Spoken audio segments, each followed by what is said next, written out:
क्या संदेश दिया जा रहा है। तो मैं बस आपको रामचरितमानस की कुछ पंक्ति याद दिलाऊंगा, आप समझ जाएंगे। तो याद कीजिए वो पंक्ति जो है, विनय न माने जलधि जड़, भय 3 दिन बीत, बोले राम सकोप तब, भय बिन होए न प्रीत। तो समझदार के लिए इशारा ही काफी है। नमस्कार, संतोष की रिपोर्ट में आप सबों का स्वागत है। और आज हम संतोष की रिपोर्ट में बात सेना के प्रेस कॉन्फ्रेंस की करने जा रहे हैं। देखिए, सेना ने आज फिर एक कदम आगे बढ़कर पूरे ऑपरेशन की जानकारी राष्ट्र को दी है, स्वाभाविक तौर पर। लेकिन एक सवाल बार बार मेरे जेहन में आ रहा है कि कल भी सेना के अधिकारी आए थे, यही पूरी टीम आई हुई थी, पूरे ऑपरेशन की जानकारी दी, बहुत ही ऐसी जानकारी दी जो पब्लिक डोमेन में जो जानकारी नहीं थी। और उस जानकारी के दौरान वायुसेना के जो अधिकारी आए हुए थे, अब तो पता चला कि बिहार के ही हैं वो, उन्होंने कुछ असहजता भी जाहिर की थी। खैर, वो सवाल वो नहीं है। सवाल ये है कि सेना के बार बार प्रेस कॉन्फ्रेंस के सहारे क्या संदेश देना चाहते हैं, क्योंकि भाई सेना के पराक्रम पर संदेह कहाँ है। सेना जो के पराक्रम पर संदेह हो तब तो कौन सबूत मांग रहा है। बार बार सेना जो सबूत दे रही है कि हम कैसे कैसे ऑपरेशन किए हैं, कौन सबूत मांग रहा है? किसी ने मांगा है क्या? किसी ने सेना के ऑपरेशन पर सवाल खड़ा किया है क्या? किसी ने यह पूछा कि रावलपिंडी पर आपका आक्रमण हुआ या नहीं हुआ? किसी ने नहीं पूछा। सवाल जो देश की जनता पूछ रही है, उस सवाल के जवाब से सरकार क्यों बच रही है? ठीक है, आज 8 बजे प्रधानमंत्री आ रहे हैं, उनकी बात भी हम लोग सुनेंगे। लेकिन सेना के सहारे जो कहना चाह रहे हैं ना, उससे जनता तो इत्तेफाक ही नहीं रखती। क्या कहना चाह रहे हैं? आज अच्छी बात है, आज सेना ने जो है सो रामचरितमानस का दोहा उन्होंने पढ़ा है कि हाँ भाई, बिन भय प्रीत। हम लोग के गांव में सब जगह ये बात है कि ये भाई, हमने कार्यक्रम की शुरुआत में ही उनकी बात सुना है। लेकिन देश की जनता को एतराज किस बात को लेकर है? देश की जनता नाराज क्यों है? या देश की जनता सेना के बार बार सामने आने के बावजूद भी उसके अंदर जो एक गुस्सा है, वो गुस्सा कम क्यों नहीं हो रहा है?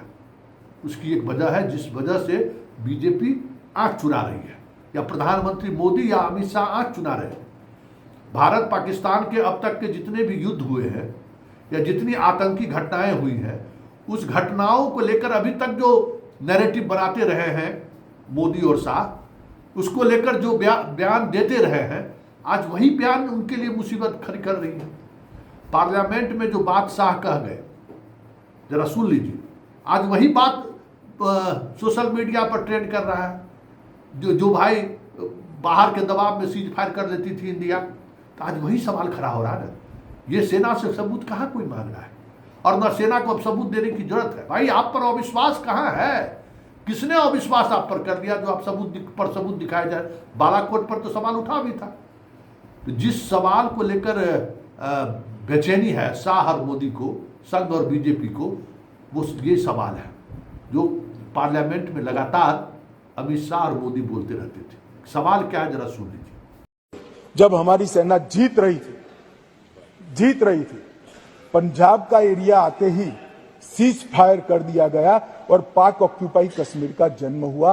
अगर सीज फायर 3 दिन लेट होता तो पाक ऑक्यूपाई कश्मीर आज भारत का हिस्सा।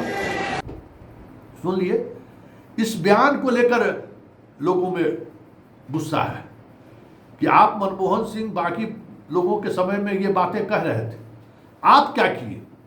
आप किसके दबाव में सीज फायर कर लिए? अब चला रहा है कि परमाणु में लीकेज हो गया, तो सेना ने कह दिया ना कि हमको पता नहीं है, हम कैसे कर देंगे?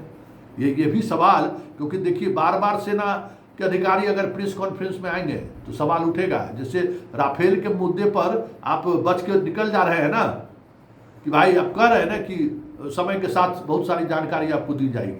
इसी तरह न्यूक्लियर वाले में भी आपको बोलना पड़ गया। तो क्यों मोदी जी अब सेना को भी भद पिटवाने के चक्कर में आप लगे हुए हैं? सेना से लोग सवाल करते करते पता चला कि पब्लिक डोमेन में सेना को लेकर भी लोग चर्चाएं होनी शुरू हो जाएगी कि बार बार सेना को सफाई देने के लिए कौन कह रहा है। और कौन उनकी सफाई सुनने को तैयार है? भाई सफाई की जरूरत क्या है? हमारे सेना ने पराक्रम दिखाई है, हमारे सेना ने शौर्य का परिचय दिया है, घर में घुस के मारा है, इस पर कहां एतराज है? एतराज तो इस बात को लेकर है कि आप कह रहे थे कि पहले के प्रधानमंत्री हम पंजाब पहुंच गए, लाहौर पहुंच गए, एक दबाव आया और वो वापस सीज फायर कर दिए। आप भी तो वही किए। जो आप आरोप, आप अपने को 56 इंची वाले कह के जो बात कह रहे थे, वही बात तो ये भी कह रहा है। आप भी तो वापस आ गए। देश की जनता को गुस्सा इस बात को लेकर है कि आप क्यों वापस आ गए। देश की जनता को इस बात को लेकर है कि जितने लोग शहीद हुए हैं, जितनी शहादत हुई है, उसके परिवार वाले कह रहे हैं कि मैंने अपना पति खो दिया, मैंने अपना बेटा खो दिया, मैं अपना भाई खो दिया, मैं अपना पिता खो दिया। अब पाकिस्तान को अब बचा क्या है?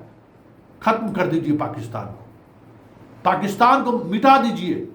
ये दबाव आप पर है। जो आप बरबोलेपन में जो बातें आप कह रहे थे ना, वही आज आपके गले का फांस बढ़ गया। तो उस फांस को निकालने के लिए सेना के अधिकारियों को भेजकर मोदी जी और शाह जी आपको मुक्ति मिलने वाला नहीं है। आप उससे अपने आप को अलग कर लीजिएगा, ऐसा नहीं होने वाला है। आइए 8 बजे आपकी भी बात पब्लिक सुनेगी। आप मारे हैं, इसमें कोई दो मत नहीं है। आपने 100 से ज्यादा आतंकियों को मारा है, सैल्यूट है इस बात को लेकर। बहुत बेहतर जवाब दिया है आपने। लेकिन उन तमाम जवाबों के साथ ये सवाल आपके सामने भी यक्ष खड़ा है कि आपने भी वही किया। इंदिरा गांधी ने जिस तरीके से शिमला समझौता करके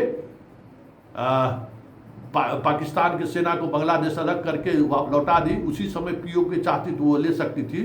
जो आरोप जनता लगा रही है, वही आरोप जनता आप पर इसी बात को लगा रही है कि सीज फायर आप भी दबाव पर आकर कर लिए। दूसरे को जो आप कह रहे हैं, इन सवालों का जवाब देना पड़ेगा मोदी जी। आइए रात में 8 बजे हम लोग भी देखेंगे। यही सवाल है, आपने सेना ने क्या किया है इस पर किसी को कोई शक नहीं है। सेना ने कितने लोगों को मारा है इस पर भी किसी को कोई शक नहीं है। बालाकोट की तरह इस बार कोई आपसे सैटेलाइट का इमेज नहीं मांग रहा है। और उस समय में बहुत सारे लोग मांगे तो आप दिए भी नहीं। ये भी बात एक सत्य है कि उस समय बहुत सारे लोग आपसे जब मांगते थे तो आपने नहीं दिखाया। इस बार आप दिखा रहे हैं, जबकि इस बार इसकी जरूरत नहीं है। आपने रावलपिंडी के और बाकी जितने जगहों के एयरबेस को आपने ध्वस्त किया। किसी ने ये नहीं कहा कि नहीं सेना झूठ बोल रही है या सेना प्रमाण दे, किसी ने नहीं।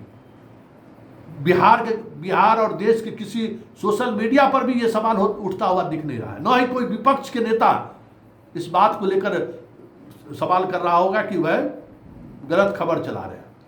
लेकिन मोदी जी एक बात हम आपको कह देते हैं, और भारतीय जनमानस को ये जानकारी देनी जरूरी है कि टीवी चैनल पर जो कराची से लेकर लाहौर तक सेना हमारी पहुंच गई है, क्या ये खबर टीवी चैनल अपने मन से चलाया था क्या? जरा आज आप मन की बात में आ रहे हैं तो जरा इसको भी खोल ही दीजिएगा। देश के नाम से आ रहे ना, किसने कहा टीवी चैनल वाले को ये चलाने के लिए? सारे चैनल रात भर कैसे चलाते रहे कि सेना मेरी लाहौर में पहुंच गई, कराची में पहुंच गया। देखिए आप अभी भी ये जो सरकार है ना, वो जो हमारी घरेलू राजनीति है, आज भी लक्ष्य वही है कि हम घरेलू राजनीति में हम बड़े भाई बने रहे, मतलब हम बाहुबली बने रहे, पब्लिक हमको वोट देता रहे, भले हम इंटरनेशनल स्तर पर मुंह खानी हमें क्यों नहीं पड़ी हो। एक भाई अभी जेएनयू के एक भाई से बात हो रही थी, हम यही सवाल उनसे कर रहे थे कि वाई क्यों बार बार सेना को प्रेस कॉन्फ्रेंस कराया था? तो नहीं, दुनिया को दिखाना चाहते हैं। हमको दुनिया को बेवकूफ़ है क्या? जो आप सैटेलाइट इमेज आप दिखा रहे हैं, वो सारा सैटेलाइट इमेज दुनिया के पास होगा है? ये जो इमेज क्या है, गूगल का इमेज है ना, आपका अपना इमेज थोड़ी है। आप गूगल से इमेज लिए हैं, गूगल का तो पूरे दुनिया में एक्सेस है। जब गूगल का इमेज लेके जब लोग दिखाने लगा कि आप चाइना से जो है किस तरीके से आप अपना चौकी दे दिए हैं, तो वो भी तो इमेज था ना। गूगल इमेज दिखाकर आप क्या साबित करें? दुनिया के पत्रकारों को पता नहीं है, भारत वाला पत्रकार है कि रात भर चलाते रहा कि कराची पहुंच गए, लाहौर पहुंच गए। तो यही सवाल है, और इन्हीं सवालों को लेकर संघ या बीजेपी या मोदी और शाह जो बेचैन है ना, बेचैनी का कारण वही है कि इतना ज़्यादा बोल चुके हैं ना कि अब कैसे अपने इस काम को जस्टिफाई करे, सीज फायर को कैसे जस्टिफाई करे। समस्या यही है। इसलिए सेना के सहारे कुछ समय गुजारना चाहते हैं, लेकिन ये सवाल ऐसा यक्ष सवाल मोदी जी खड़ा हो गया है जिससे अब तो आपकी मुक्ति मिलते हुए नहीं दिख रहा है।